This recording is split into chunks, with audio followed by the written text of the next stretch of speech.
што лезь там скажаш непатрэбнае, дык я павыразаю. Ну ладно, Цэнзура. А інакш закэнсаляць. да.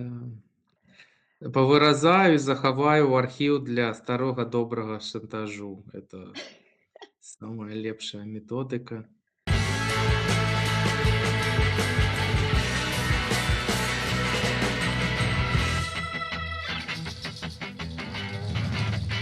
Ну, я вельмі рада, што навагоднія рэзалюцыі збываюцца. Вось, Ганна, памятаеш, што я загадвала на Новы год я хачу? Хачу, каб да нас прыйшоў Алесь. Алесь прыйшоў.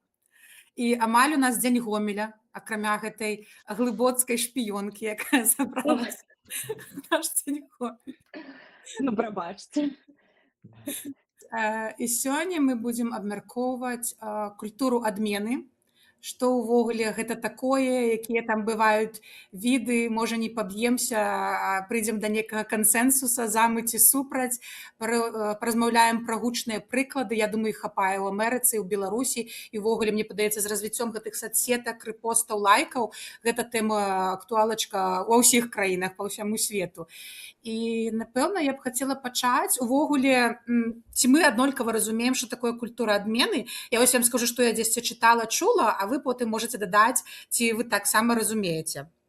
З таго, што я чула, культура адмены прыйшла з руху цёмнаскурых амерыканцаў, калі яны пісалі вось нейкія там у соцсетках, тэгалі нейкіх расістаў і казалі, што вось гэты ай-яй-яй. І потым другая хваля была ў 2015 падчас руху Мету, ну мы ведаем там Харві Вайнштейн і ўсё гэта такое, прымушаў да сексу жанчын-акторак, а пасля яго ўсе пачалі прызнавацца. І вось падчас гэтага руху вельмі шмат актораў былі адменены. Сам Харві, конечно, уже і крымінальную адказнасць панёс, а, напрыклад, які-небудзь там Кевін Спейсі, вядомы кейс таксама, вось да яго гэтая культура адмены як бы менавіта адменай вылілася, калі яго там знялі з фільма. Вось. Ну і зараз культура адмены прыйшла уже ў беларускае грамадства. І мне, вось я для сябе думала, напэўна, ёсць некалькі відаў, такія адмены, калі чалавек штосьці там зрабіў шкоднае, вось, і яго пачалі адмяняць як асобу там. Потым ёсць палітычная культура адмены, напрыклад, там падтрымку Расіі хтосьці выказаўся, там ці Лукашенка, ці там за Трампа, напрыклад. І адмена, напэўна, нейкіх карпарацый і кампаній уже вялікіх, калі яны там нейкія гамафобныя ці сексісцкія рэклямы робяць, і, напрыклад, людзі не пакупаюць іх прадукты. Вось для мяне вось гэта вось культура адмены. Ці так жа гэта для вас, разумеецца? Давай слово першай госці, потым я скажу. Па-першае, да, дзякую за запрашэнне. Я сапраўды вас перыядычна гляджу, таму што у вашай перадачы ёсць такі нязмушаны вайб, які сабе дазволіць класічныя медыі не могуць. І класічныя медыі, в прынцыпе, акурат частка той сітуацыі, у якой мы все знаходзімся, у тым ліку ось асэнсаванне сабжа сённяшняй нашай размовы, тому што багата ў чым яны багата што фармуюць уласна нашага метада мыслення, ўспрыняцця інфармацыі. Таму былі памянутыя вышэй паважаныя там медыі, іх вядучыя. Сапраўды яны ў гэтым фармаце працуюць, і акурат то, што да, вось у нашу хату пагрукалася падобная з'ява, тут мне прасцей апірацца нават на нашыя кейсы, пра якія я шчыра скажу, ну, проста багата думаў і ёсць багата думак. Наконт таго, да, што ж такое адмена, мы так пачалі як класічны падкаст. Я думаю, што воля мае У слоўніку Ожегава адмены, значыць. Да, неяк так. І я бы, можа, каб так мосцік практычнасці ад упамянутых афраамерыканцаў, сітуацыя ў якіх не вельмі і дагэтуль у Злучаных Штатах Амерыкі, перайшоў да нашай сітуацыі, дзе адной з цэнтральных праблемаў, ну, я бачу тое, што мы все жывем там в эміграцыі, да, і, ну, багата хто з нас. Мы все, хто сабраліся ў гэтым эфіры і хто збіраецца ў эфірах экстрэмістаў, і асобны кейс, самы гучны, в прынцыпе, да, кейс Байсола мінулага года, это адна з яго такіх трох чарапах, на якіх ён стаіць, што людзі жывуць не ў Беларусі, і яны не заўжды ў правовым полі там сваёй краіны, ці баяцца ці нейкім чужым полі. І гэта вельмі все ускладняе, тому што тое, што з адваротнага боку мяне там можа пужаць троху у закона, да, у класічнага заўжды ёсць, ну, што ёсць правапарушэнне і некае пакаранне, преступление і наказание. І вось беда трохі культуры адмены, што, ну, есть у рэвалюцыі начала, нет у рэвалюцыі канца. І нават вот з памянутым, ну, вядомы гэты кейс там Стрыжаком была асобны блок, потым быў гэты кейс там з перадачай, не перадачай ім юрасобаў. І я вось, ну, ясна, што людзі проста раздзяліліся, гэта класічная сепарацыя. То лагер, які яго моцна асуджае, яны тут, канешне, занялі пазіцыю, ён заўжды не правы. І гэта таксама, ну, як з гопнікам, знаеце, ён у цябе адзін раз адабраў рубель, ты яму даў, ну, я выбачаюся у людзей, якія стаяць на добрых, насамрэч, на баку добра, але выходзіць так, што не было нейкай меркі, чым мы мераем, што вось чалавек зрабіў, напрыклад, дакладна зрабіў нешта дрэннае, гэта даказана ці там прагаворана, ён пакаяўся.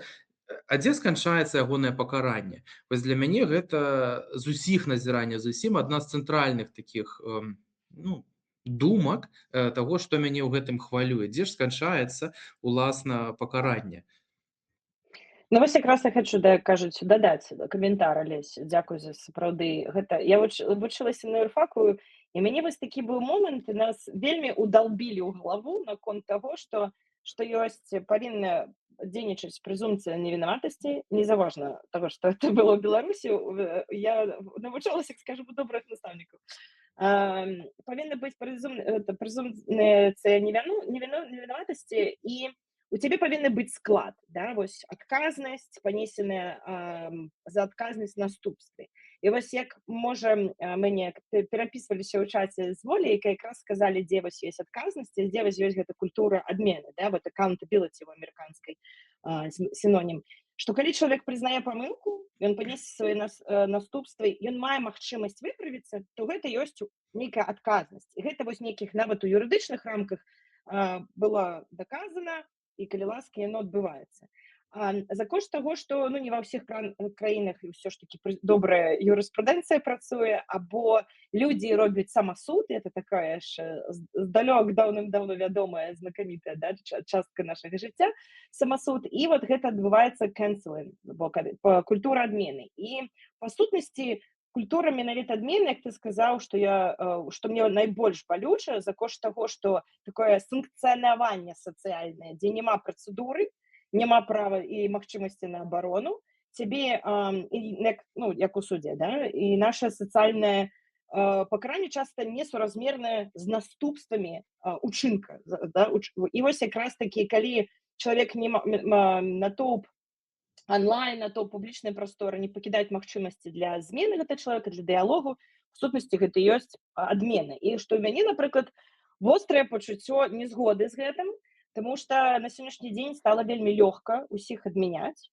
І, напрыклад, калі вось ты узгадаў прыклад з спадаром Стрыжаком, так абсалютна было парушэнне нейкіх правоў іншых людзей, да? Была сітуацыя, якую разбіралі, і да, я згодна, што трэба падзяліць вось гэтыя два моманты, калі ён там не аддаваў юрыдычную асобу, а вось сам факт таго, што адбылося, яго пакаралі, наступствы былі, ён прызнаў сваю памылку, неаднаразова напісаў не адзін там посты, які, да, вавлёк астатніх шматлікіх людзей. І па сутнасці, мне падаецца, ўсё ж такі моцная культура адмены мы тут не бачым. Ну, канешне, у кожнага яна асабіста хтосьці пабачыў, але я маю на ўвазе, ўсё ж такі ён не на 100% яго выкраслі з публічнай прасторы, і ён прадаўжае там нешта пісаць, значна яго это ў жыцці, на ім гэта сказалася ў нейкай частцы, але, напрыклад, як там з Кевіном Спейсі, да? Спейсі, да? Я ўжо забываюся яго прозвішча. То або нават з Эпстайном, то гэта значна, канешне, ўжо большыя кейсы і значна большы памеры таго, што адбываецца. Ну так, але і пры гэтым, калі мы вось да медыйнасці, да стану грамадскасці апелюем, гэта адзінае, з чым мы можам хоць трошкі неяк дачыняцца, бо мы бачым каменты, бачым эфіры. У выніку гэтага, таго, што вось Ганна пісала, выходзіць, што, ну, людзі дзеляцца на два умоўныя лагеры, ну, плюс-мінус, ёсць нейкі спектр, і калі так далей сітуацыя развівацца, кожны з бакоў ўсё больш незадаволены развіццём падзеі, зноў, таму што няма вось гэтай меркі. І тыя, калі мы гэтую гісторыю раздзяляем, ну, на як мінімум вось дзве часткі, скажам, асноўны, і потым блок там з юрасобамі, то мы бачым, што тыя, хто былі на так ці інакш у той ці іншай ступені асудзілі, яны незадаволены, кажуць, ён не правы і так-небудзь. Тыя, хто зразумелі, ну, неважна, з іншага боку яны таксама кажуць, ну гэта занадта, і ніхто з іх не чуе аргументаў, чаму яны мусяць спыніцца, тому што ну нейкай меркі ось такой, ну вот все бінго скончылі не мае, і все гэтыя людзі, гэта вялікая колькасць людзей, гэта агромны кейс, які ну паўплываў ну на сучасную медыйную там Беларусь, то в інтэрнэце прысутнічае дакладна, гэта кранула кожнага. І гэтыя часткі грамадства яны ўсё больш палярызаваныя, пры тым, што гэта збольшага людзі, якіх мы разумеем як людзей на баку дабра, людзей на баку дэмакраты, яны паміж сабой больш сварацца. І тут, напэўна, да, я хацеў бы вярнуцца да гэтай памянутай думкі пра медыйнасць, што і як фармуюць медыі, проста гэта таксама пэўны лакаматыў, які ўжо спыніць немагчыма. Я вельмі люблю беларускія медыі, это гераічныя людзі, але ў іх вельмі мала бюджэтаў і ім патрэбныя вельмі прагляды. І сама структура ўсіх дыялогаў, усе падачы навінаў, яна так пабудаваная, што нават калі ну, зноў, па-першае, вытыркаюцца нейкія асобы, якія становяцца знаменем, да, там, ну, Наста Базарах это стопудова, прычым яна пад гэта не падпісвалася, і яна гэтаму не радая, таму што яна прэзентуе, ну, як любы з нас, толькі саму сябе. Але там ёсць вот, это феміністка всея Беларусі, і яе выводзяць у такі... Не, ну, гэта правда, часткова гэта клікбейт. 10 год таму гэтай тэмай там для медый беларускіх было ЛГБТ, былі ЛГБТ хлопцы і дзяўчаты, я помню, я троху працаваў журналістам, это быў адзін эфір, да якога я дрэнна падрыхтаваўся, дзякаваць Богу, што ён быў спытлівы, яна яго выцягнула. Але да, было бачна, хочаш набраць, ну, карацей, на гэта будуць клікаць, гэта будзе несціся, і я пэўны, што ўвага некаторая там да фемінізму, да феміністак, яна, на жаль, троху медыямі выкарыстоўваецца, ну, не па-добраму, таму што таксама рэдактары ведаюць, ты пішаш феміністка, там забяспечыць табе 30% негатыўных каментароў, часта людзі, якія не будуць чытаць далей, чым вось гэты F-word, як бы феміністка, все, гэта будзе працаваць. Ну, у Амерыкі, наколькі разумею, зараз эту пазіцыю там транслюдзі занялі, што гэта топ самая гарачая такая кропка. І нават калі гэты чалавек медыа ўвесь час як бы вакол яго, ну, яна яго ставіць у дыхатамію, таму што патрэбны канфлікт.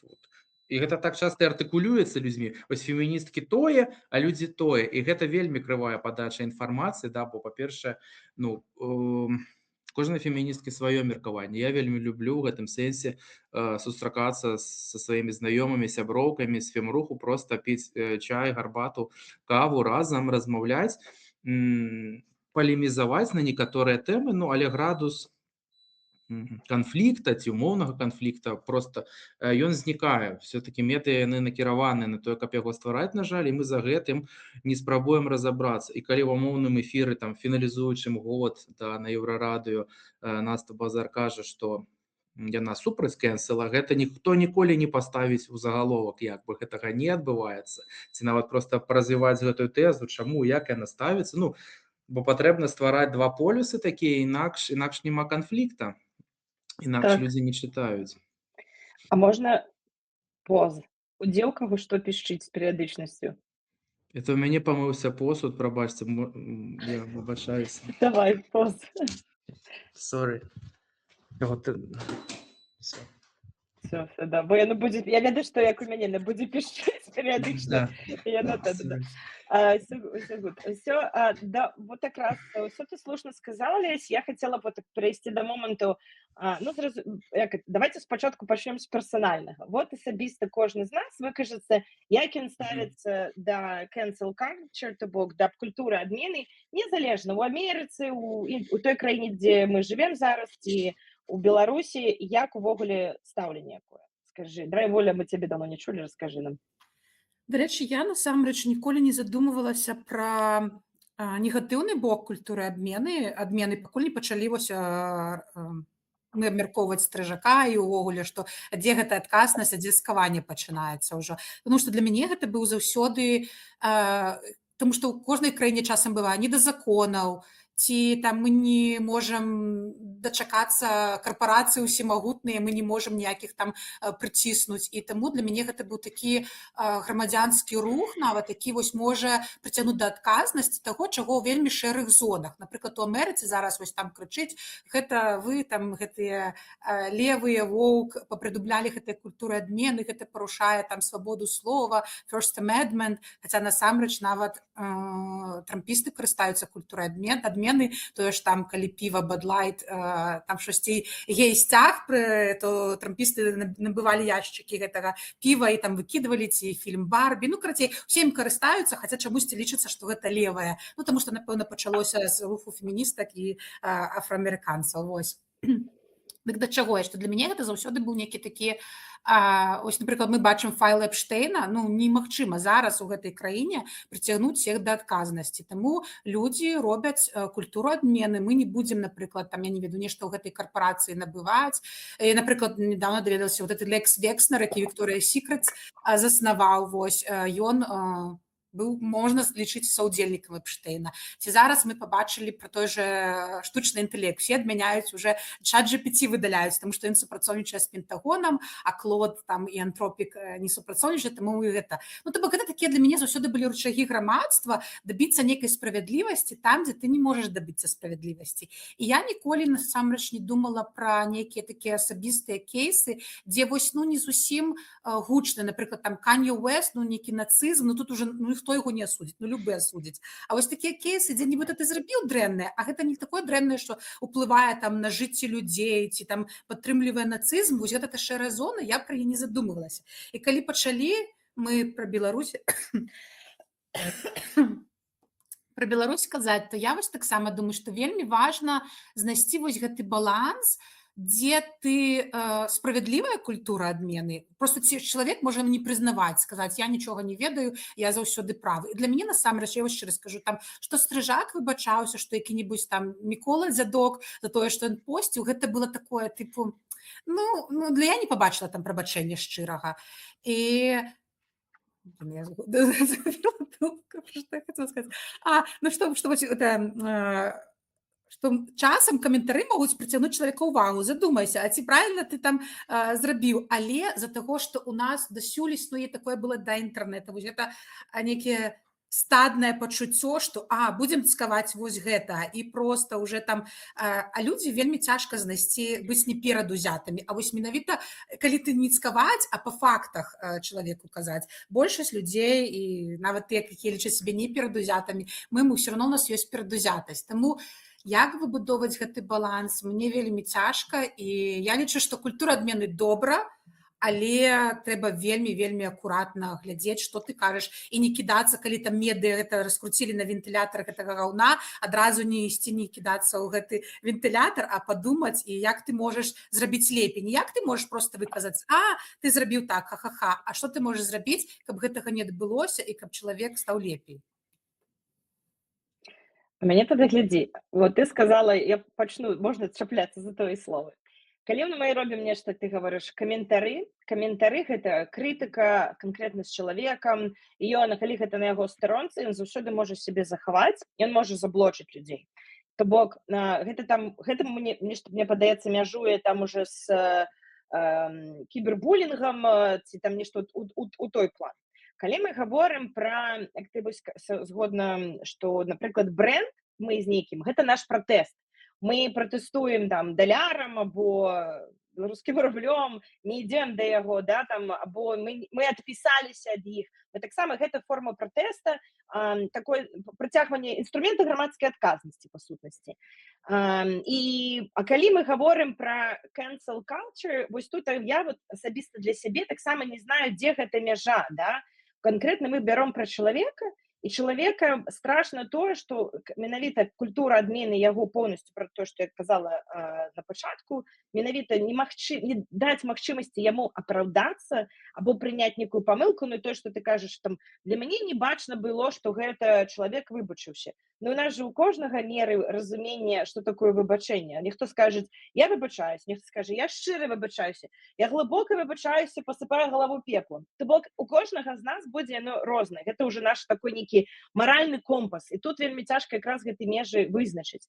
Менавіта для мяне культура адмены — это калі вось у чалавек, который зрабіў памылку, не мае магчымасці ніяк апраўдацца, і нават вот это выдатнейшы прыклад, я бы сказала, з Джонні Дэпам.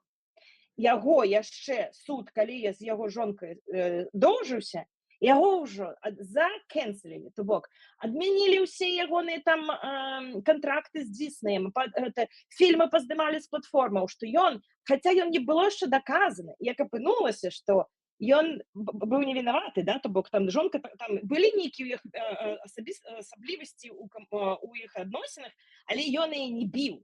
І вось гэты момант як бы паказвае, што людзі, яшчэ нібы дачакаўшыся вырашэння, ужо забанілі яго, выключылі з усяго, і як бы адбяліць ужо потым рэпутацыю гэта значна цяжэй. Ну і, напрыклад, той факт, што чалавек не мае магчымасці восстанавіцца, і это прыводзіць яго да дэпрэсіўнага стану, да поўнага сацыяльнага знішчэння, кібербулінгу і нават суіцыдальнасці, да, то бок чалавек памірае, як, напрыклад, калі хтосьці глядзеў серыял Morning Show, вельмі добра пра гэта распавядае. Ці вельмі класны фільм, параю паглядзець, The Hunt, паляванне дацкага рэжысёра, который якраз пра тое, што вось чалавек нічога не зрабіў, на яго сказалі, але ўжо народ вот гэты вот cancel culture перабольшвае, і ўсё, і чалавек, і ён быў гатовы пакончыць жыццё самагубствам, калі б у яго не было нейкіх людзей, которые ў яго паверылі. То бок мы вельмі часта любім карыстацца гэтым інструментам,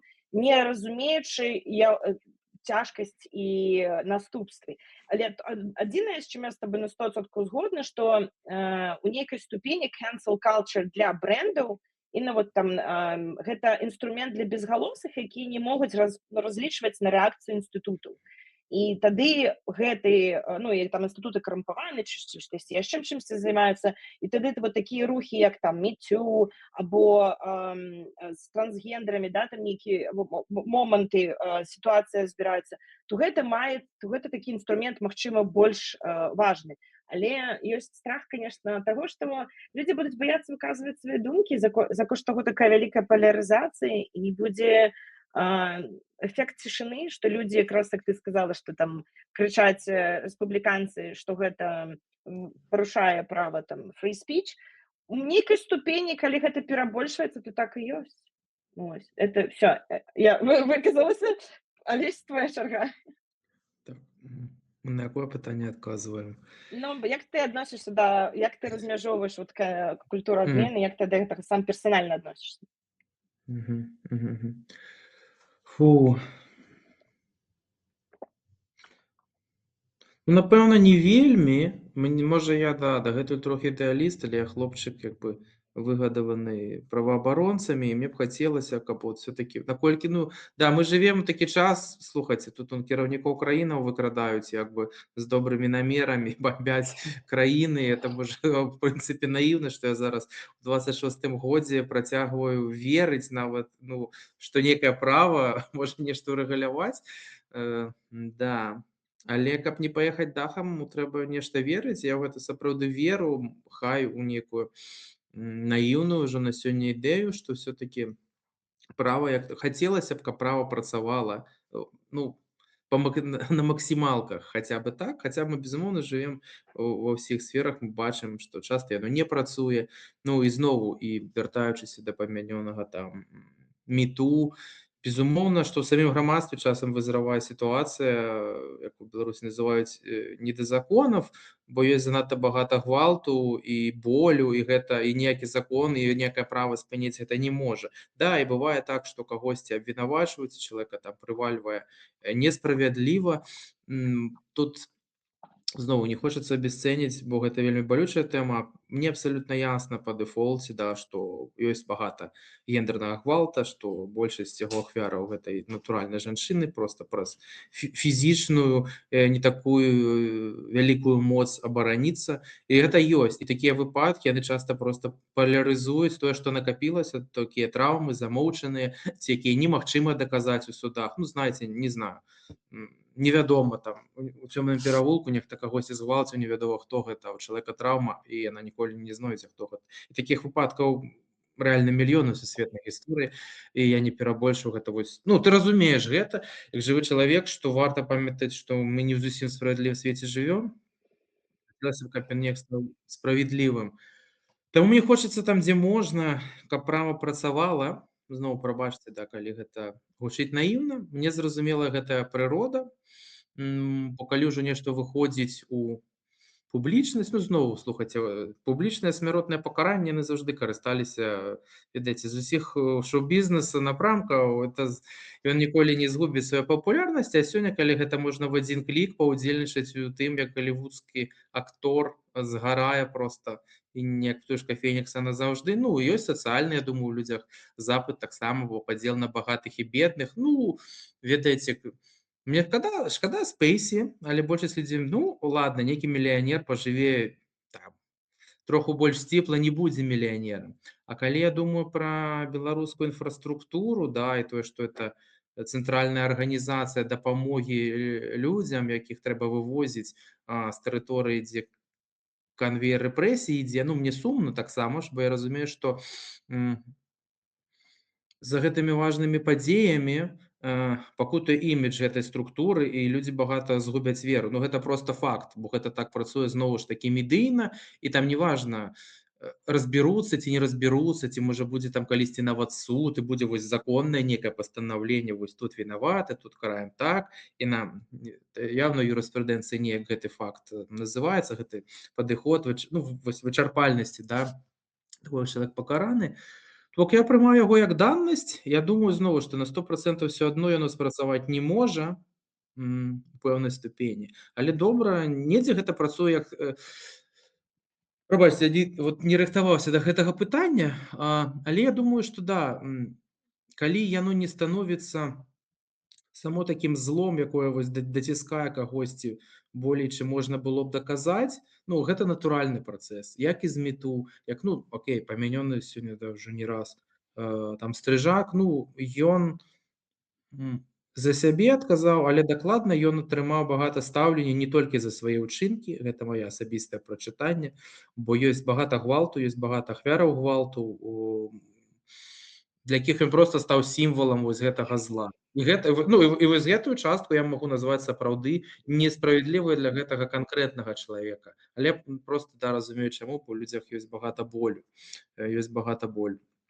То, напэўна, не знаю, третий раз вертаюся до слова Не, ну наивность. ты классно сказал, да. Я не думаю, что это наивность. Я с тобой тут погоджусь и перебью. Хочу сказать, что мне падаецца, мне вельмі часто менавіта бачым, як ты сказаў, сімвал, да, вот нават чаму это у нас у некаторых людзей з'яўляюцца хейтары.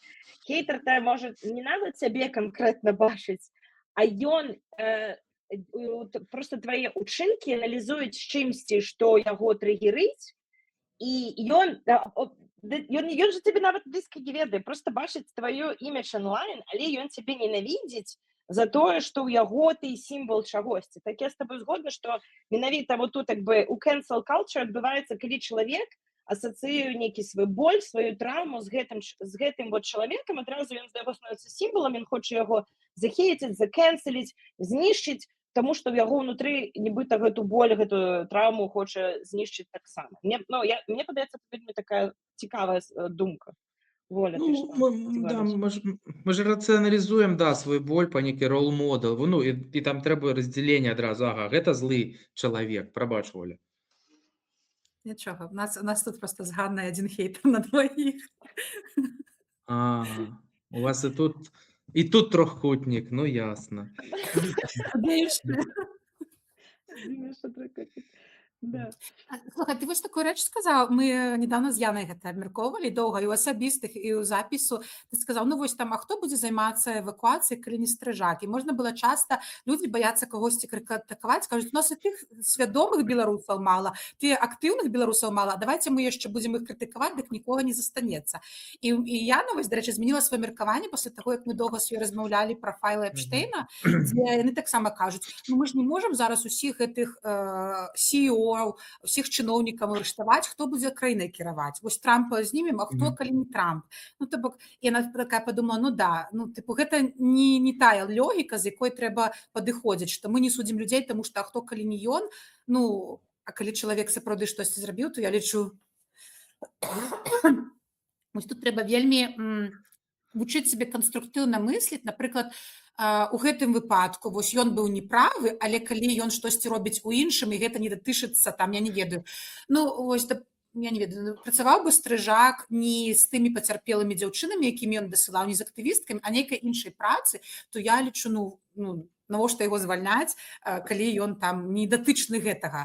То бок трэба неяк канструктыўна вельмі падыходзіць да мераў і разбіраць кожны кейс асобна, а людзі часам у гэтым вось у жыцці, мы зноў да гэтай гутаркі пра баяс перад узятасцю, у іх няма часу спыніцца і прадумаць перад кожным словам, якое я скажу, мне трэба ў галаве падумаць, а гэта я сказала таму, што мяне нацкавалі ў інтэрнэце, таму што ў мяне нейкі вось ёсць баяс для белых мужикоў, ці гэта таму, што я сапраўды падумала. Мы ж не будзем кожны крок свайго жыцця з гэтага вырашаць. І людзі часта ідуць па хвалі. Яшчэ вось хацела таксама вось зноў пра гэтыя файлы Эпштейна, якія жывуць ужо ў маёй галаве мільёнамі.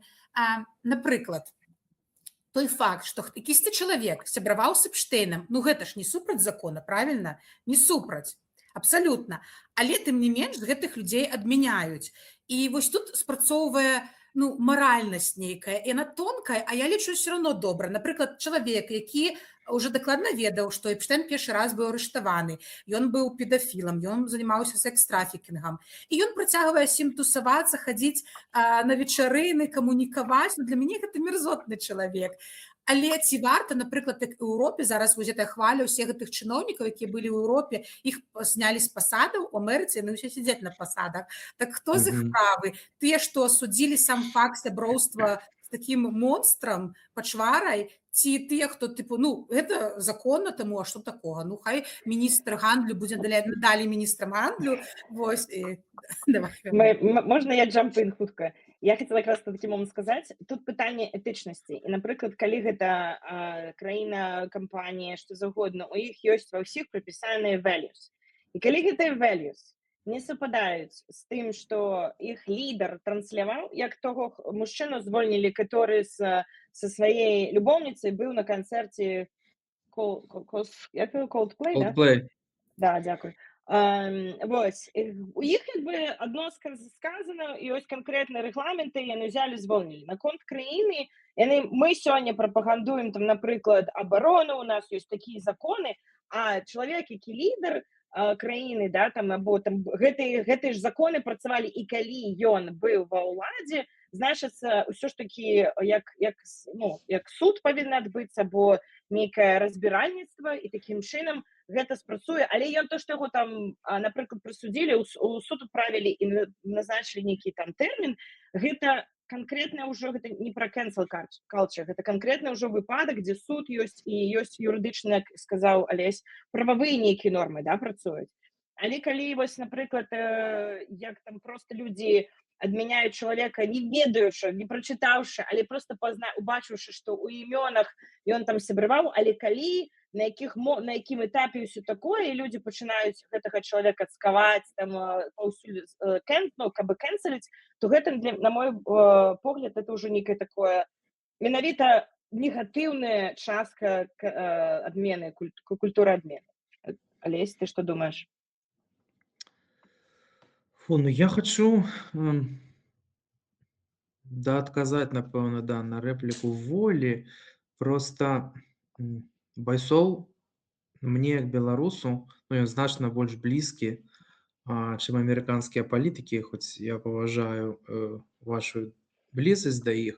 І я тут, і, канешне, да, багата якія рэчы трэба разглядаць все-таки кейс-бай-кейс. І вось гэта дакладна, што нічога уніфікаванага не будзе. У нашай сітуацыі я раскажу, як тут у нас у Еўропе, Варшаве, дзе все гэта круціцца, куды людзей прывозяць, вывозяць. Стаўленне, і я ретранслюю меркаванне людзей, там выходзіўшых з зоны, стаўленне да Байсола, там звычайных сидзельцаў, яно такое, гэта ўсім зразумела, ну, гэта не таксі, разумееце, ты ж сабе не выклікаеш там таксі на Дуброўку і выходзіш і едзеш.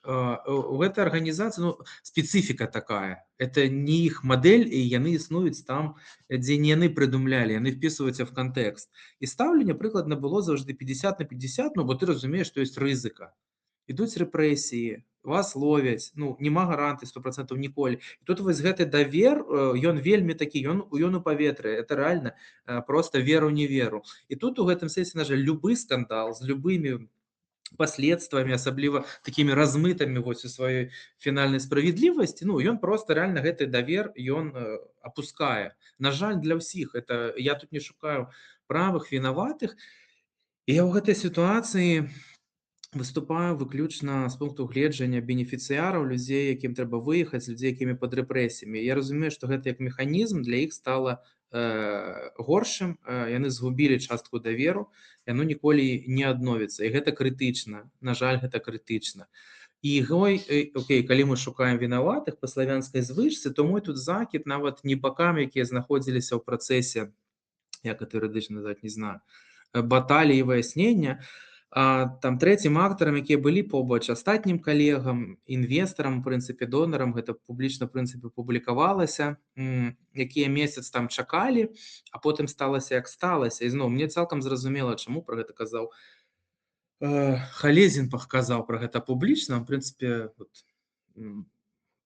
все, што кажа Халезін, мне дуже блізка, вельмі падобна на мяне мысліць, я не часта там у медыях нейкіх з'яўляюся, але мне яго погляды блізкія. Там стопудова все ясна было з тым, як нарвежскія праваабаронцы, якія багатай меры з донарам этой арганізацыі, як яны сябе вядуць. Іх каштоўнасць на рамка ясна, але окей, чым месяц займаліся ўсе, хто мусіў бы думаць пра план Б. Ну, от там, калі, не знаю, навошта мы вяртаемся. А можна розповісти Да. трошки про Халезіна менавіта, який ти пункт гледжання, бо хтось, може, не глядзеў, не чытаў? Ён тлумачыў, што вы разумееце зараз, я просто згадываю, што апублікавана, што да, ёсць вось гэты нарвежскі праваабарончы фонд, ён фінансуе кааліцыю праваабаронцаў, тым ліку байсол, і зразумела, і гэта іх было рашэнне, што ні ў якім разе мы не можам талераваць тое, што адбылося, гэты чалавек мусіць быць звольнены. Гэта дакладна, ну, гэта ёсць у публічнай артыкуляцыі, это дакумента, у ўсіх інтэрв'ю, гэта гучыць. І маё пытанне тады, ну, гэта цягнулася месяц, і я нідзе не пачуў плана Б, ну, то бок, калі дуже по-простаму я скажу, яны ўвайшлі ў гэтыя такія споры, і стала ясна, што, напэўна, да, Андрэй чакаў троху больш мягкага вырашэння, а з іх боку было ясна, не, мы ніяк не будзем працаваць. І ў мяне тады пытанне да тых людзей, хто не быў цягнуты напрамую, вы думалі пра план Б, што вось можа быць вось так, што заўтра, ну, просто будзе іміджава дрэнна для ўсіх. І мы тут не кажам пра Андрэя і яго паводзіны некарэктныя, а пра тое, што адбудзецца потым з арганізацыяй. І не, пра гэта ніхто не думаў. Ну, таму што все ўцягнутыя эмацыйна. Я просто тым, што тычыцца беларусаў, што вось мне блізка, мяне закранае, я буду даволі, я буду займаць такую кропку гледжання, ну, якую можна асудзіць, але, ну, это трошку такая філасофія ваеннага часу. У гэтым сэнсе, калі было гэта камунікавана, і была такая замена, якая б пасля сябе не пакінула шлейф недаверу, ну, на жаль, мне просто вельмі сумна. Мне вельмі сумна, бо я разумею, што менш людзей атрымае падобную дапамогу цяпер. Вось, ну, і гэта хрэнова гэта, карацей, мяне гэта кранае, мне з-за гэтага вельмі сумна. І толькі таму я тут такі ўцягнуты, і гэта не пазіцыя там па-над схваткай, не тым. Я просто у такіх рэчах хачу мысліць, да, сістэмна, і гэта арганізацыя, яна як механізм, ну, яна сапраўды унікальная, як бы як чалавек з камунікацыі, я слово унікальны стараюся унікаць, але яна унікальная, і больш гэта ніхто не робіць. І тут мне тым больш, да, гэта класны прыклад пра чыноўнікаў прасцей замяніць, калі у цябе і школа, ёсць 10 такіх жа, ну, менеджераў у полі, дзе все выходзяць, не знаю, з MBA, і трэба просто зайти на пазіцыю, ну, гэта сапраўды розныя рэчы, замяніць просто SEO, вось, чалавека з MBA на чалавека, які вось існуе вот у гэтым сім, ну, на жаль, гэта сумна, і толькі таму я так кажу у дадзеным выпадку. Я Заўсёды гляджу, трошкі шырэй на сітуацыю. Напрыклад, я добра разумею канкрэтна, што людзі кажуць: "Усе вашае балабольства трэба вось думаць зараз і зараз, што адбываецца, а не там тэарэтычныя вашы кажуць: "Нам трэба вось зараз, ратаваць палітвязняў, Беларусь вольна рабіць, а не вашы думаць пра мовы, пра правы жанчын, правы ЛГБТК". Але я заўсёды хачу думаць шырэй. І, напрыклад, я не лічу, што няма незамянімых. Я абсалютна ўпэўнена, што ў першы час было б складана тое, што робіць стрыжак, ёсць беларусы і фонды, якія маглі б рабіць тое, што ён робіць, але, канешне, трэба час, каб выбудаваць давер такі, як уже быў у Байсола. Але гэта ахвяра, ну, я не хочу, што кожнае жыццё, я не хочу гучаць як Трамп, які кажа: "Ну, у вайне, падумаеш, мы там ахвяруем гэтымі жыццямі", да? І я разумею зараз, што я зараз скажу, што можа якогосьці чалавека дабавога не прыйдзе, а я такая: "Ради дзеля вялікай мэты трэба ахвяраваць". Не, я тут дасюль вось вагаюся, але я лічу, што, ну, я просто шукаю плюс у гэтай сітуацыі, што з часам, калі вось гэты кейс менавіта стаў гучным, жанчынам не затыкнулі роты, як многія там блогеры пісалі ў вялікіх артыкулах: "А чё вы вообще там цяўкаеце, вось маўчыце пра гэта ўсё", што гэта быў такі плюс у капілачку дэмакратыі беларусаў. Наша грамадства дасюль абсалютна недэмакратычнае, і вось хтосьці там толькі бачыў цкаванне беднага стрыжака, і я гэта бачыла. Былі даволі вообще неадэкватныя каментары з абразамі пра яго. Ну, трэба абмяркоўваць учынак і, ну, як бы як некі, а не самого там абзываць стрыжака. Але было столькі каментароў, просто жудасных, не хацелася ванітаваць ад мужчын, якія казалі: "О, класна, дай гэтым феміністкам, давай я таксама дашлю". І такіх было просто процьма. І мне так моташна, калі я бачу ўсе. Кожны раз, калі нейкая там узнікае тэма аборту, тэма гвалту, заўсёды будуць на 50% вельмі мярзотныя каментары ад мужчын. І таму я лічу, вось гэтыя тэмы, да, магчыма, гаспадар стрыжак стане сімвалам і пакутае за ўсіх гэтых такіх жа мужчын, якія ў тайне дасылаюць дыкпікі, мы пра іх не ведаем. Але можа яго пакаранне стане прыкладам для іншых, што гэта не окей.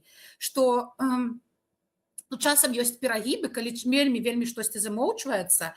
Вось у нас гэтым жанчын, у нас няма ні закона аб гвалце ў Беларусі дасюль.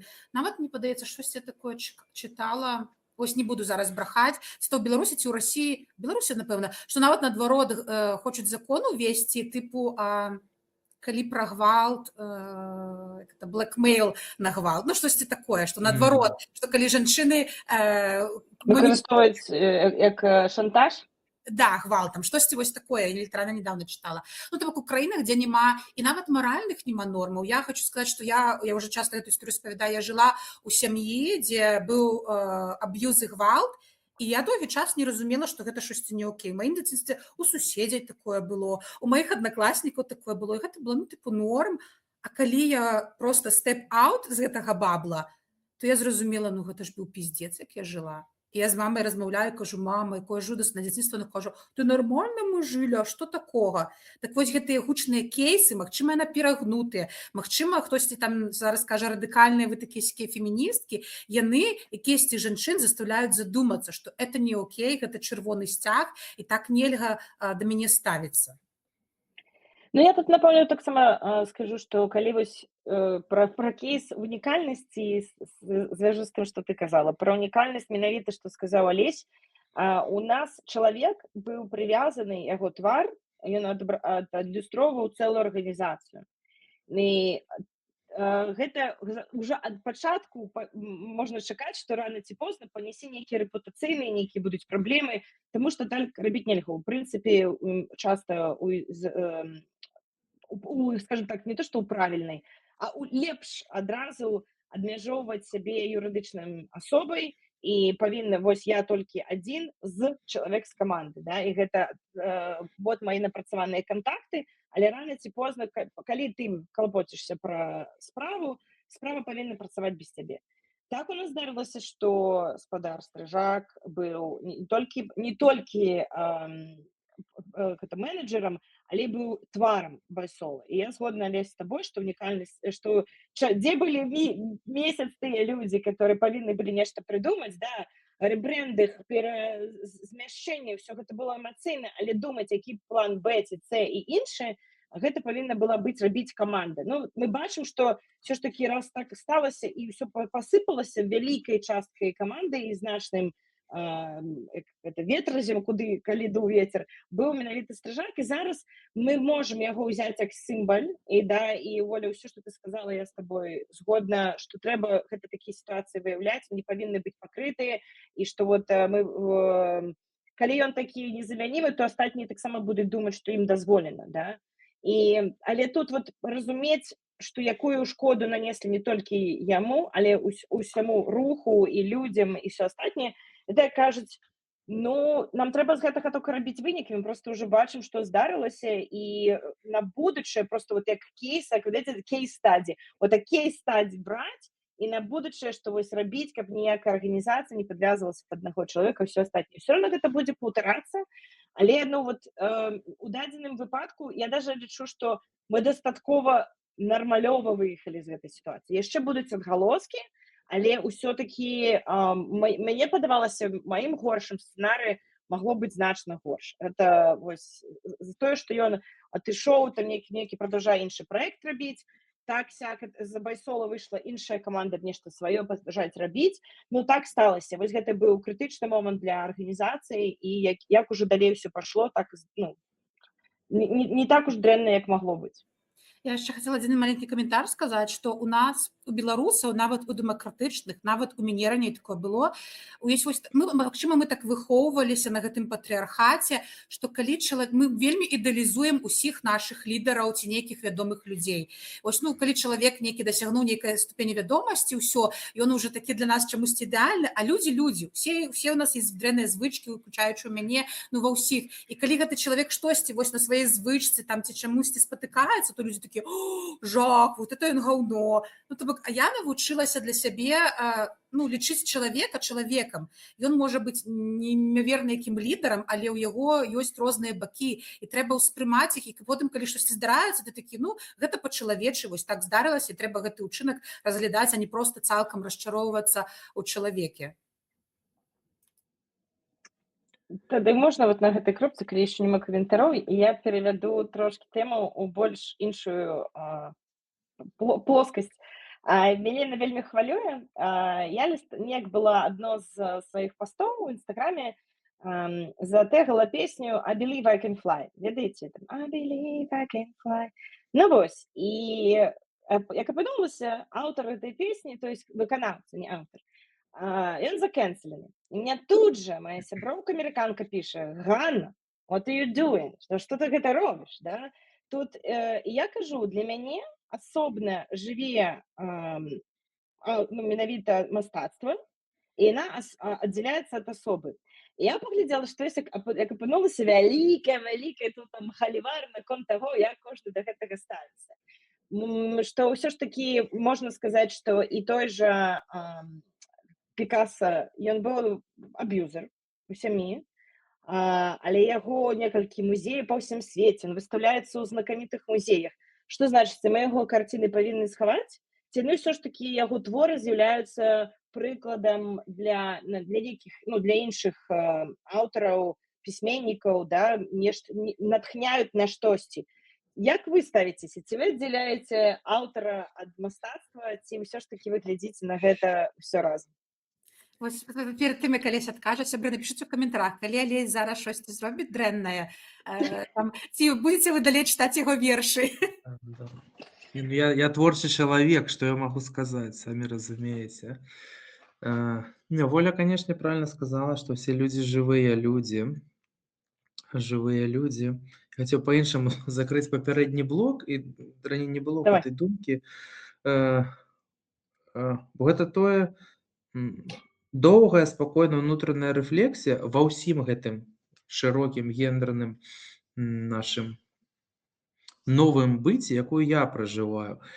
І толькі зараз, што мы гаварылі, я думаю, боже, можа, это ўсё ўжо даўно не мае сэнсу, з іншага боку, на адлегласці некаторыя рэчы так троху бачна, што ўся гэта сітуацыя, як Ганна я пісала, што вось адзін чалавек там стаў тварам, гэта ў пэўным сэнсе ж это ўсё таксама ідзе з патрыархальнага, ну, хаты, ну, як бы, ты ж мужик, ты ўсё цянеш, як бы, а потым 45, інсульт, як бы, і нема мужика. Ну, я трошку трошку перадзёргиваю, але не трошку. Як бы насамрэч гэта пэўныя патэрны, такія значна глыбокія, якія потым прыводзяць на практыцы, ну, вось да такіх перагібаў, а часткова і таму, што, ну, гэта патэрны сацыялізацыі, уласна, сацыяльнае праяўлення сябе ў грамадстве.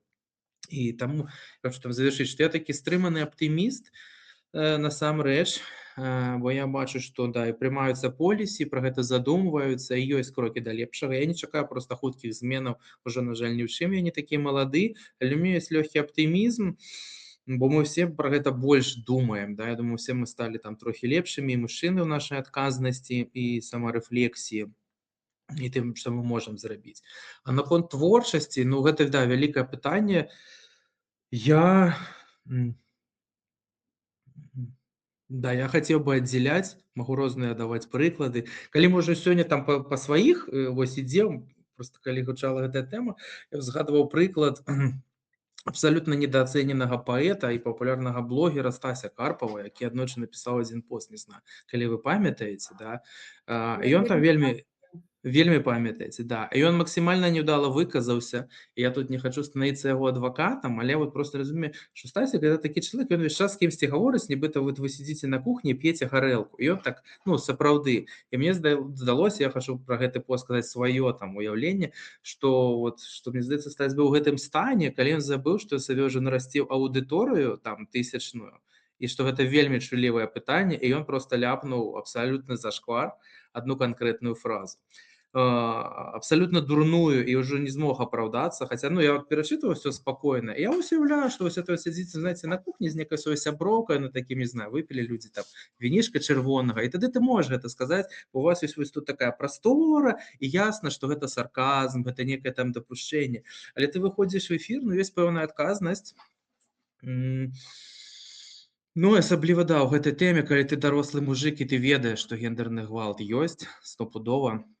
Вось, але так ён адзін з самых недаацэненых паэтаў сучаснасці, на мою думку, да якога мала хто дойдзе, і да, багата хто з яго чытачак ніколі не дойдзе, таму што ёсць гэтая стыгма таго, што ён наляпаў у сваім фейсбуку. Ось.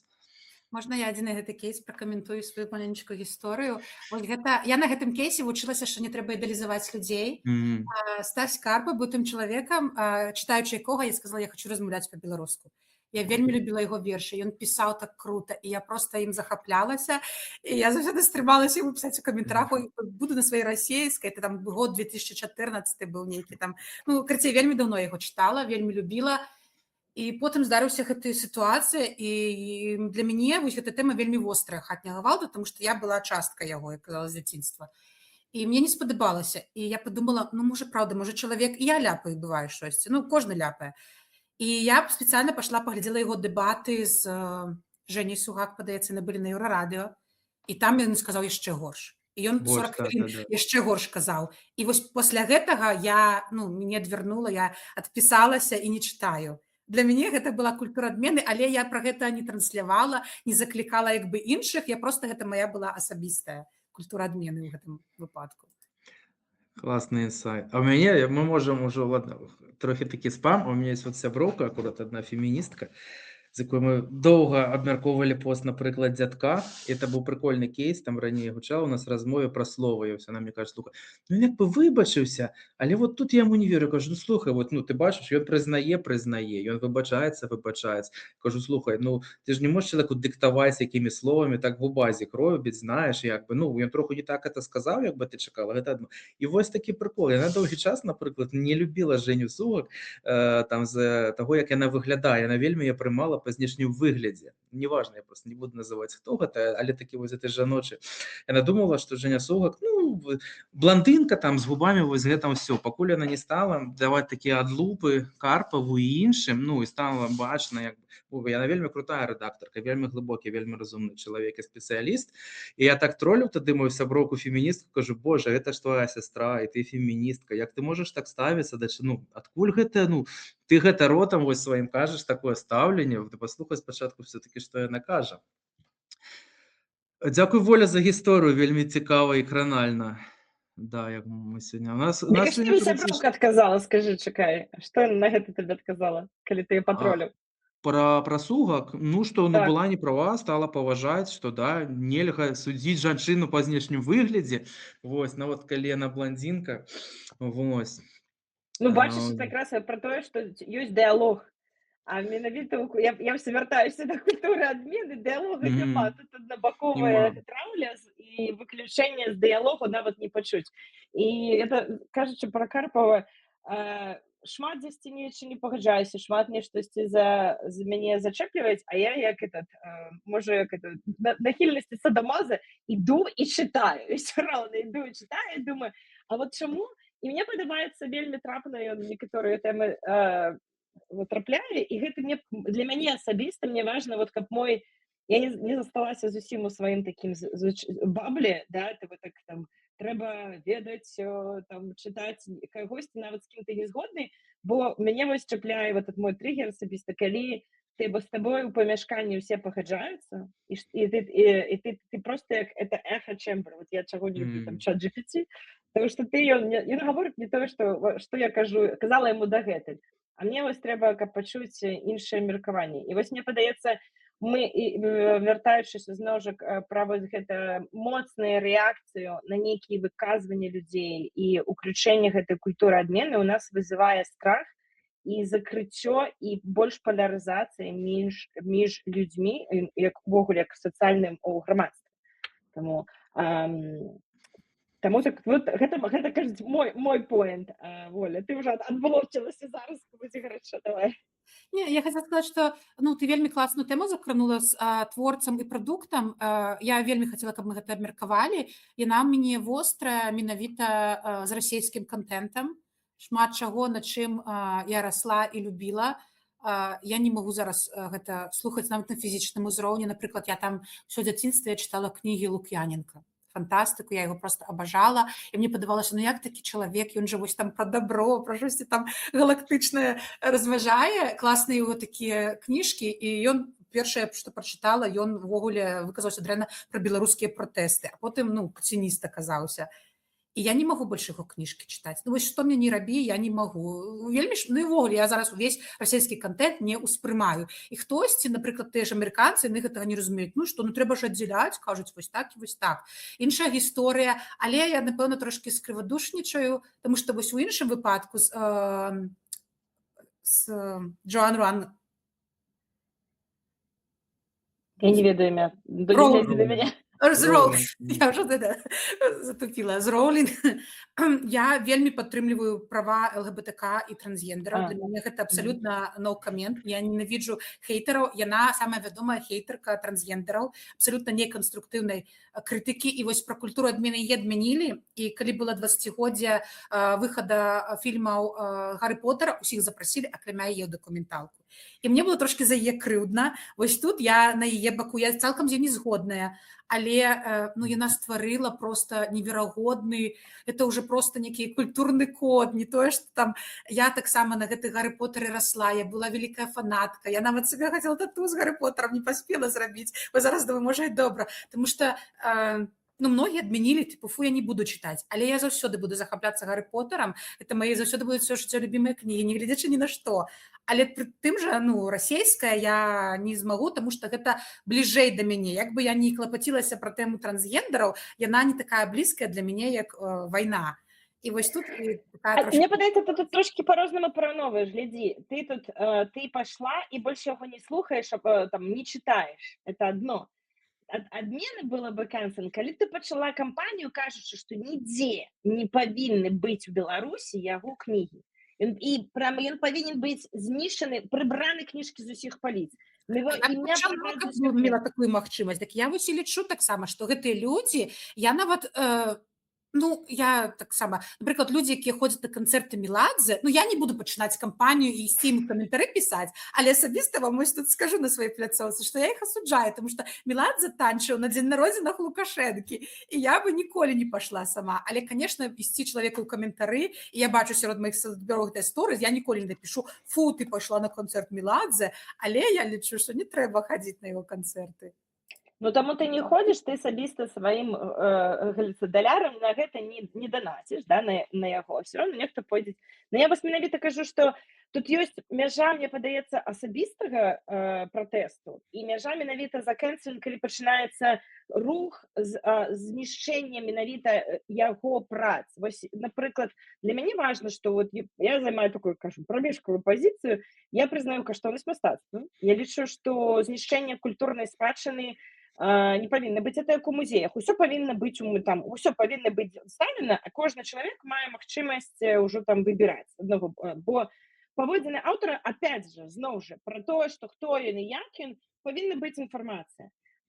І тады той пакупнік, да, вот можна напісаць, што вось вот эта там кніжка, і чалавек заходзіць там паглядзець пра аўтара і пішуць там што ён тут такі-то, такі-то яго паводзіны. І чалавек такі, ну, пофіг, мне падабаюцца ягоныя творы, мне падабаецца тое-сёе.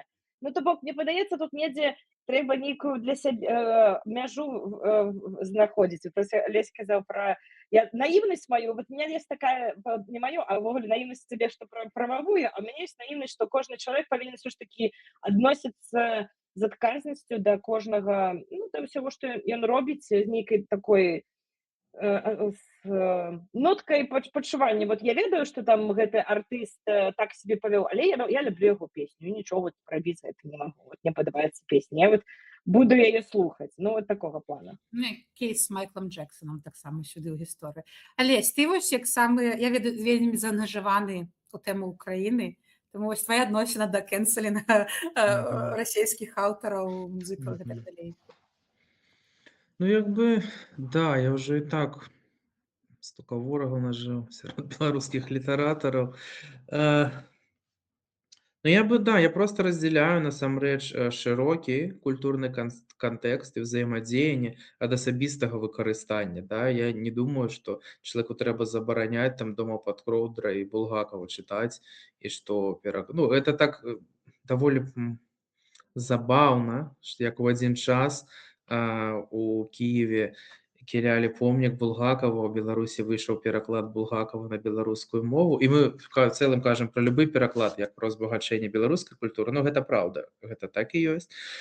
Тут просто для мяне гэта, да, пра канкрэтны каланіялізм канкрэтнай краіны і пра нейкую лінзу таго, як крытычна мы да гэтага ставімся. Я, можа, не самы папулярны чалавек, адзін раз мяне, то я рэальна бачу, як кремлеботы працуюць, это калі мы з украінскім маім выдаўцом былі на Еўрарадыё, на эфіры ў Лукашука, акурат мы тады казалі вот пра абарону, пра развіццё свайго кнігадрукавання. Вот сёння асабліва актуальна гэта рэхам гучыць, калі ўсё разграмілі апошніх друкароў, рэальна людзі будуць сидзець, ужо зразумела гэта салідныя тэрміны.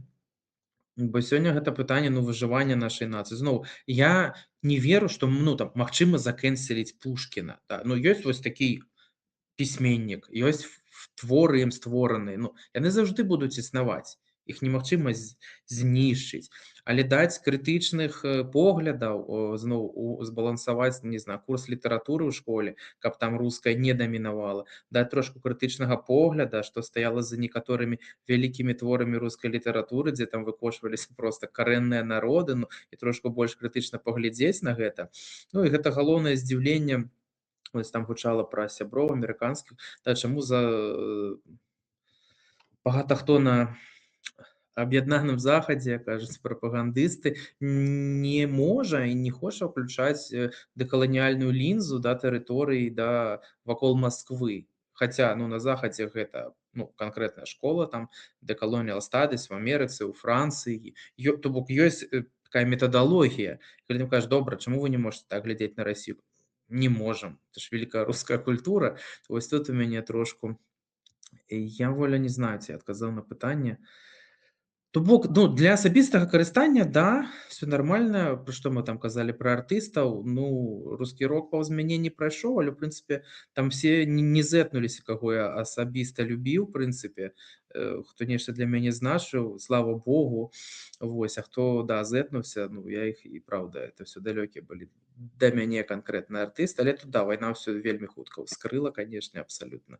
Это нейкі унікальны зоапарк.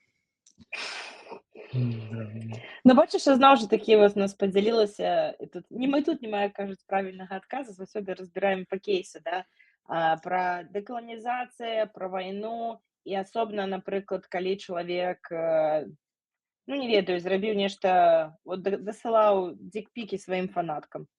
Да, ну вось, напрыклад. І ты будзеш аднолькава іх усіх кэнселіць ці не?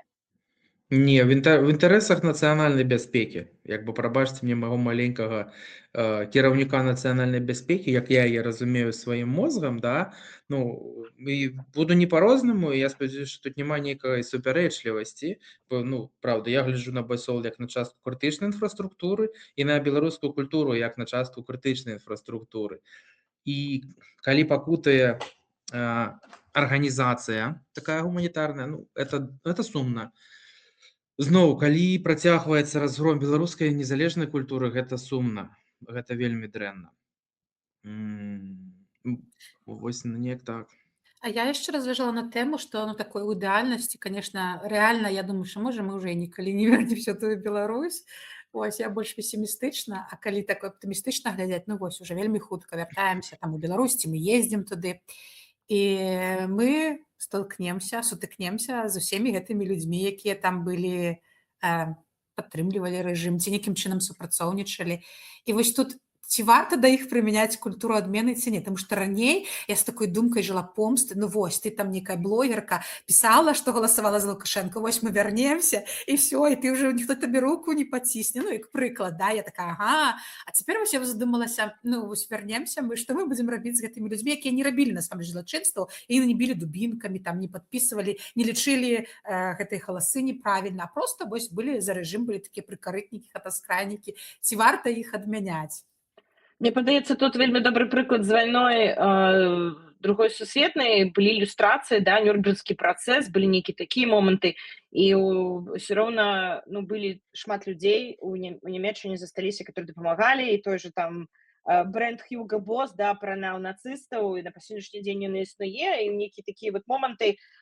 Мне падаецца, тут павінны быць, зноў вяртацца, тут павінна быць культура адмены. Тут павінна быць адказнасць, прыцягненне да адказнасці, менавіта, як я казала, accountability, да, павінны быць дыялог, павінны быць нейкія прававыя моманты, ну, как бы гэта, бо гэтыя людзі у грамадстве будуць, яны скажуць, ну, таксама могуць табе заявіць, а где-то там, пакуль мы тут жылі у такіх-то пры дыктатуры, ты сядзела ў дэмакратычнай краіне, мне расказвала, як мне жыць, чого я цябе буду слухаць і гэтак далей. Ну, то бок, гэта абсалютна павінны быць дыялог, інакш мы як бы проста прыйдзем да таго, што у нас будзе адзін аднаго будзем ненавідзець, і будзе нейкая грамадзянская вайна ці раскол. І мне падаецца, у нас ужо ёсць прыклад менавіта з другой сусветнай, і не толькі такі глобальны, ёсць і іншых краінах досвед. Алеся, ты што думаеш? З тым цяжкая тэма за цяжкай Пойдзеш на тэмай. канцэрт Саладухі ў Беларусі ці некалі вернемся? Наш адказ Меладзе, да, такі, типу, паганы выбар, Саладуха ці Меладзе.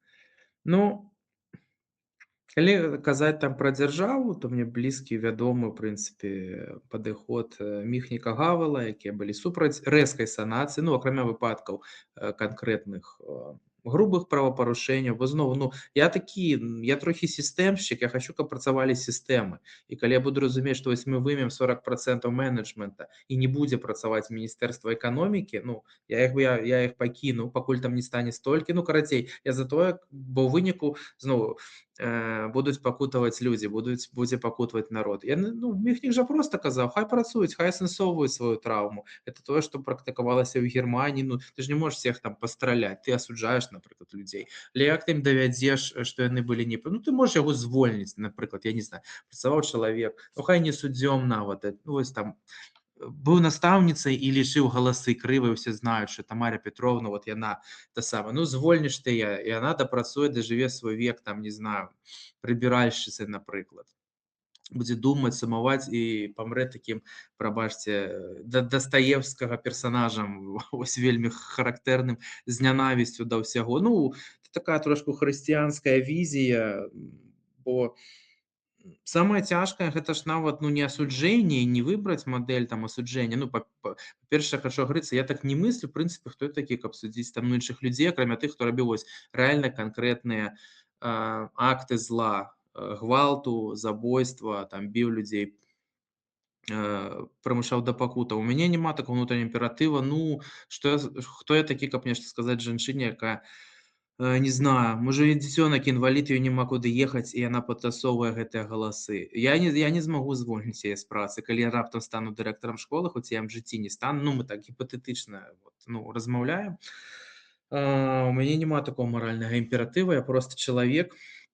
Я думаю, што гэтае нацыянальнае прымірэнне і людзі, якія яшчэ больш гадоў, чым я, ў нейкім дэмакратычным руху, як вось Беляцкі, ён пісаў пра гэта ў лісце, пра нацыянальнае прымірэнне, бо мы, памножыўшы зло, у нас прымірэння дакладна не будзе. Гэта трошку пра дараванне, трошкі там пра хрысціянскія нейкія рэчы, можа быць. Хто рабіў канкрэтна зло, канешне, суд, і гэта так. Ну, просто воля... Это ж всё маса людзей, да, гэта просто мільёны людзей, і я іх цэлым просто прымаю, люблю як ёсць. Я, шчыра кажучы, я не мыслю на сённяшні дзень вяртаннем як такім. Это псіхалагічная мадэль існавання, бо я не бачу для гэтага прычынаў. Вось і ўсё. Там будзе магчымасць, паглядзім, канешне. Таму я заклікаю па-за межамі таго, дзе ёсць рэальны крымінал, да, шукаць шляхі паразумення, падтрымкі адзін аднаго, і я людзей унутры краіны, як сказаць, я іх імкнуся падтрымаць.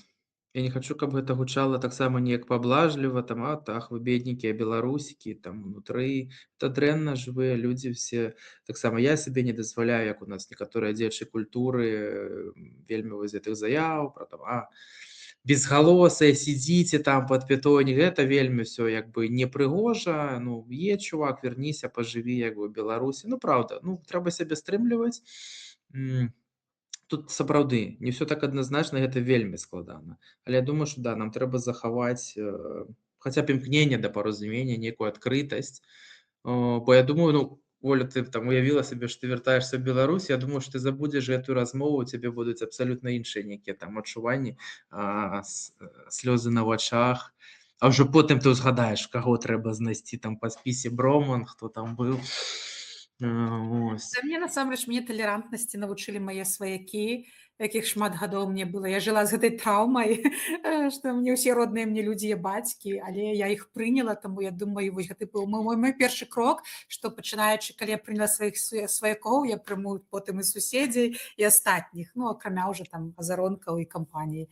Гэта ўжо, канешне, не прабачу. Падвысіць градус левацкасці ўсіх развагаў. Мне насамрэч вельмі класны калісьці падыход параіў, бо я звярнуўся з пытаннем, калі там з'яўляліся першыя людзі з ЛГБТ-руху, як размаўляць на некаторыя тэмы з вамі, там, хлопцы, дзяўчаты. Чалавек сказаў вельмі класную мадэль, што слухай, ты не перажывай, калі я считваю, што ты да мяне падыходзіш без намеру мяне канкрэтна пакрыўдзіць, а я гэта считаю, калі ў цябе гэты намер ёсць, это стопудова. Пакуль мы бачым, што ты там не хочаш нешта крыўднае сказаць, все нормально. Ты можаш нешта ляпнуць, так, знаеш, некае слово, але ты не задумайся, бо ты так не зможаш просто гаварыць нормально. Это ж все вельмі считываецца, як у коцікаў насамрэч. У цябе ёсць агрэсіўны намер, ці ты яго не маеш. І тое самае з нейкім там асуджэннем. Вось я так мог бы, напэўна, зафіналіць, што да, тыя, хто быў вось так дужа агрэсіўны, сапраўды агрэсіўны, да, гэтым людзям я магу адрасаваць, што, канешне, стаўлюся да іх дрэнна. Все астатнія, да, гэта проста людзі, як ні круці, як ні круці. І мы так адзін аднаго і мусім трактаваць па-хрысціянску. Напрыканцы, Гані, там трэба бегчы ўжо. Да якой высновы мы прыходзім напрыканцы? Якую мы выснову з гэтай гутаркі вынеслі? Я, насамрэч, шчыра вам скажу, я паглядзела шырэй, я такая больш была ў гэтым за справядлівасць, трэба канцэліць кампаніі, файлы Эпштейна. А я паглядзела вужэй, што ёсць канкрэтныя кейсы, канкрэтныя людзі, і вось нават з тымі ж там бацькамі і гэтак далей, што трэба проста трэніраваць свой мозг, сябе, думаць і аналізаваць, калі гэта магчыма, не бегчы за натоўпам, кудысьці кідацца, кэнселіць, што кожная гісторыя ўнікальна, але пры гэтым усім гэтым хрысціянскай візе не забывацца, што павінны ў цябе быць хоць нейкія прынцыпы і змагацца за свае каштоўнасці. Амен. Я хотела сказаць, мне і ад пачатку, і зараз такая заўсёды была думка, што ёсць на маім асабістым узроўні моя адказнасць і як адказнасць перад людзьмі, так і адказнасць моя да людзей. Да? Там як ставіцца мой голас, як адмяніць ці менавіта як это далярам сваім не прагаласаваць за гэта. А другога боку ёсць нейкі такі маральны, як ты кажаш, вось гэтыя компасы, гэта ўсё базуецца на каштоўнасцях, на прынцыпах, не адгукаецца. І мне спадабалася вельмі некалькі разоў сказаў Алесь про той момант, што мы ўсе людзі, і трэба не забываць, калі мы кагосьці адмяняем, што мы можам дапусціць такую свае памылкі ў жыцці, ніхто з нас не бывае ідэальнай, што калі мы так жорстка адмяняем іншых, як будзе калі мы будзем на месцы гэтых людзей, што мы будзем рабіць, да? То бок бренды могуць перафарміравацца, наняць новых людзей, зрабіць новую брэндаўскую кампанію, а закэнселіць чалавека, за яго зацкаваць, знішчыць яго ў нейкай гэтай сацыяльнай прасторы, мне гэта роўна яго смерці. Ці я менавіта сваімі дзеяннямі гэта каменьчык, якім забіваюць на плошчы, да, як у некаторых краінах па сённяшні дзень ёсць. Вот я там яна няверная, і мы кідаем каменню, і кожны кінуў камень. Ці я той чалавек, который бяру гэта камень і кідаю, ці я нешта па-іншаму ў сябе гэта ўспрымаю і раблю дзеянні ўжо больш узважана ў сваім жыцці. То бок я за тое, каб да кожнай сітуацыі менавіта ўнутраны свой компас наладжваць, калібраваць і адчуваць, дзе павінны быць дзеянні, перш чым іх рабіць. Ну, і Алесь, табе завяршаючае слово, як аўтару ідэі гэтай гутаркі. Мы вось не ведалі, пра што з вамай пагаварыць. Алесь вельмі хацеў пра дыкпікі стрыжака, таму мы вось... Не, ну ты запытала про што трэба вострае. Я сказаў, слухай, творчы чалавек, у меня выйшла кніжка ў Украіне, можа парэкламуем мою кніжку. Ты сказала, не, давай сацыяльна, я жартую. Давай сацыялку, каб людзі глядзелі, клікбейт давай, творчае. Потым закэнселі, мы потым пра твае кніжкі пагаворым, калі цябе закэнселяць. Тады будзем разбірацца. Я не знаю, я думаю, все высновы падведзеныя. І яны простыя і складаныя, да, што справядлівасць гэта не проста, справядлівасць гэта складана, і складана не зрывацца у абагульненнях, хаця ўсё навокал нас, і жыццё гэтае непростае, эміграцыя, медыйнасць, SMM-медыйнасць, всё гэта табе толькі крычыць: забі кагосьці, да, ось, будь злы. Гэта засмоктвае, это робіць нас, ну, правда, мы не адмовімся ад соцсетак, канешне, як можна. Але што, ну, это як drink responsibly, да, так вось, ну, і SMM responsibly, нешта такое. Вялікі дзякуй вам за тое, што вы ёсць. І яшчэ раз, што яшчэ раз? Яшчэ Много раз, да. Алесь, дзякуй табе за тое, што ты прыйшоў да нашу гутарку. Як я сказала, Оля, рэзалюцыя наша выканана. Мы будзем з задавальненнем чакаць цябе яшчэ і з наступнымі нейкімі цікавымі тэмамі. Кажуць, падкідвай, мы будзем рады абмеркаваць. Вельмі было цікава паслухаць. І дзякуй за тое, што заўсёды падтрымліваеш наш канал. І мне дзякуй вам вялікі за ўсё. Падпісвайцеся на Ласкатух. Подписывайтеся, подобайки, Подписывайтесь на Олеся. Да, и, конечно ж, не можем не прорекламовать книги, там у комментариях мне Олесь дошле, я покину спосылочки, замовляйте книги, читайте верши Олеся. Что ты махаешь? Да? Слухайте песни, вось так само спосылку на YouTube-канал гурта СОЖ подкинем. Так. Что яшчэ? І абавязкова пішыце сваё меркаванне. Ну, што вы там думаеце пра культуру адмены? Нам Каго закэнселіць? Пішыце, не так. Топ-3 каго кэнселім. І чаму? Галоўнае, чаму? Да, цікава. Ну, да сустрэч. З вами класна. Дзякуй. Узаемна.